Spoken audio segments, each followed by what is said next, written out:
psikologi pada hari ini adalah untuk evaluasi pekerjaan. Maka dari itu kami berharap saudara dapat memaksimalkan potensi yang Anda miliki untuk kami bisa membantu saudara dengan sebaik-baiknya. Persoalan yang diberikan beragam, namun ada yang berupa hitungan, kalimat, gambar, dan sebagainya.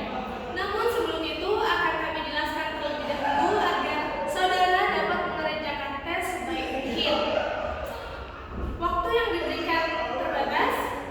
Yang terpenting adalah mengerjakan apa yang kami perintahkan, jangan mengerjakan apa yang tidak diperintahkan. Waktu yang diberikan terbatas, namun batas waktunya tidak kami beritahukan kepada saudara, maka dari itu kami berharap saudara dapat memaksimalkan waktu sebaik mungkin. Karena kita bekerja secara kelompok, maka dari itu kita akan mulai secara bersama-sama dan selesai secara bersama-sama pula. Jangan ada yang mendahului mulai dan jangan ada yang masih mengerjakan ketika telah terdengar aba-aba berhenti diberikan. Saudara dapat menggunakan ballpoint yang saudara bawa dari rumah. Namun pada tes tertentu kami mengharuskan saudara untuk menggunakan pensil yang telah kami sediakan. Tidak diperkenankan untuk menggunakan penggaris maupun penghapus. Sampai di sini apakah ada yang mau ditanyakan? Tidak ada? Baiklah, jika begitu marilah kita mulai dengan lembar ini.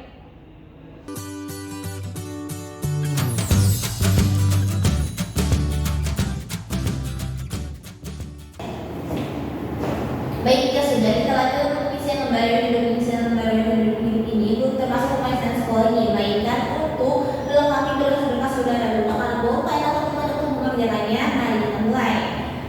Tulisan nomor pemeriksaan di atas kanan lembar itu contohnya seperti 5A UBPK tahun 2024 dan seluruh pengisian tanggal pemeriksaan itu pada tanggal 2 Januari tahun 2024. Kemudian tulisan nama lengkap saudara menggunakan huruf cetak tidak boleh disingkat, contohnya seperti L Pranowo, maka tulisan Raden Pranowo. Gelar sarjana yang ditulis di belakang nama saudara, contohnya seperti Raden Pranowo SSI. Silahkan.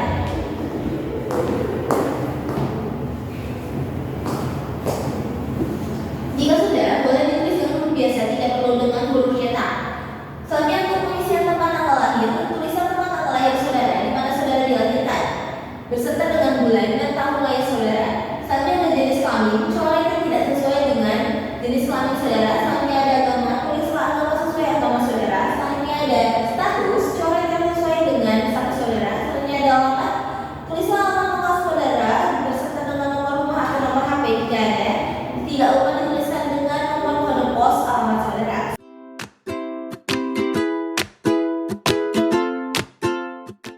Selanjutnya, untuk pengisian nama ayah, tulislah nama lengkap ayah saudara dengan huruf cetak. Gelar kesarjanaan ayah ditulis di belakang nama ayah saudara.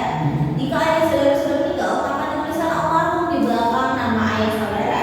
Selanjutnya, pekerjaan ayah, tuliskan pekerjaan ayah contohnya seperti TNAD, Polri, guru, dan lain sebagainya. Jika ayah saudara sudah meninggal, maka cukup ditulis pekerjaan terakhir ayah saudara. Selanjutnya, alamat lengkap ayah, tulislah alamat lengkap ayah. Jika sama dengan alamat lengkap saudara, maka dituliskan ayah saya. Jika berbeda, maka dituliskan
di mana tempatnya dan tahun kelulusannya.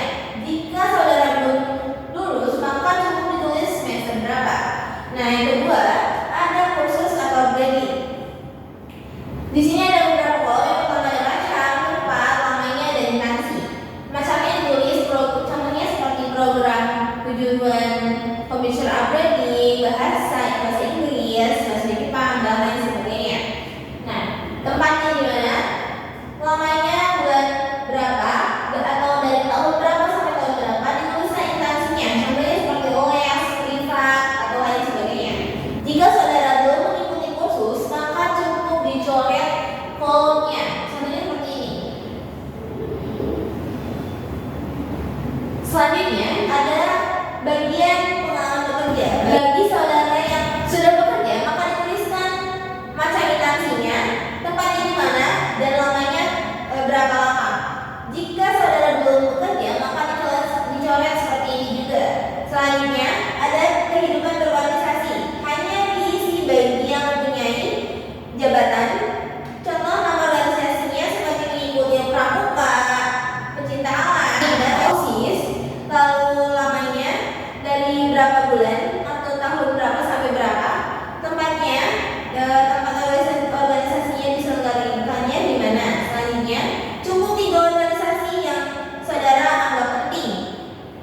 Sekarang balikan gambar riwayat hidup itu. Mari kita lanjutkan lagi. Selanjutnya ada bagian olahraga. Ada 2 pengertian, ada aktif dan pasif. Yang dimaksud aktif adalah olahraga yang sampai saat ini saudara masih melakukannya. Jika pasif, saudara dulu pernah melakukan olahraga tersebut namun sekarang sudah tidak melakukannya lagi. Selanjutnya pada bagian kesenian, cara mengisinya sama dengan kolom nomor 5. Silakan saudara isi. Jika sudah, kita lanjutkan untuk pengisian kegemaran atau hobi.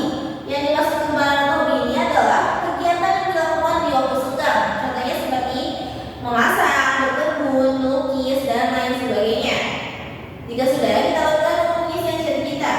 Cita-cita ini diisi dengan serius mungkin. Contohnya seperti dokter, ingin menjadi guru, ingin menjadi dosen, dan lain sebagainya. Jangan menuliskan ingin menjadi istri yang soleha, ibu rumah tangga, karena cita-cita tersebut adalah cita-cita yang umum. Selanjutnya ada kolom saya anak berapa. Di sini ada kolom jenis, instansi, kakak, dan adik. Jika saudara anak pertama, maka dicoret kolom kakak. Dituliskan nama adik, dituliskan nama saudara di kolom adik dengan jenis kelamin laki-laki atau perempuan, dan instansinya. Jika masih sekolah, maka dituliskan kelas berapa. Jika masih kuliah, maka dituliskan semester berapa, dan jika sudah bekerja, maka dituliskan jabatannya sebagai apa. Jika saudara sebagai anak ketiga, maka dicoret kolom adik dan dituliskan nama kakak di kolom kakak dengan jenis kelamin laki-laki atau perempuan dengan instansi yang sama. Jika saudara anak tunggal, maka dicoret seluruhnya kolom kakak dan kolom adik. Selanjutnya, pada bagian apakah saudara pernah sakit keras? Yang dimaksud sakit keras ini adalah penyakit dalam jangka waktu lama. Maka ditulis jika saudara pernah, maka dituliskan tidak, dan demikian sebaliknya. Selanjutnya, pada bagian apakah saudara pernah mengalami kecelakaan berat? Yang dimaksud kecelakaan berat ini adalah yang menimbulkan cacat dan perawatan dalam jangka waktu lama.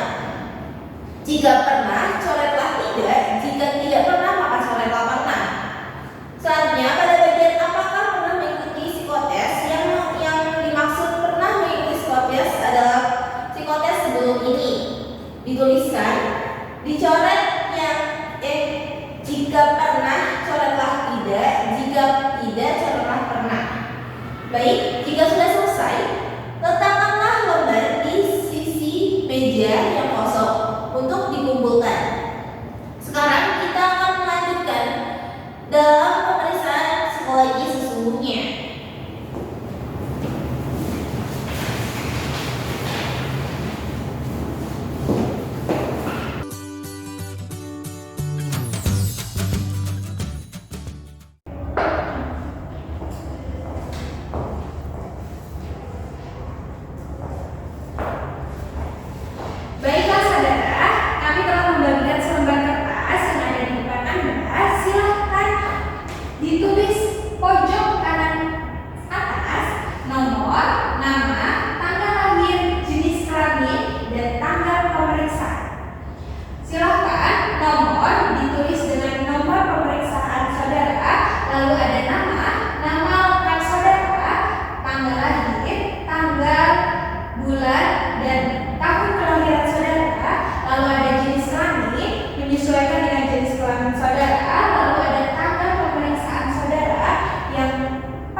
2 Januari 2024.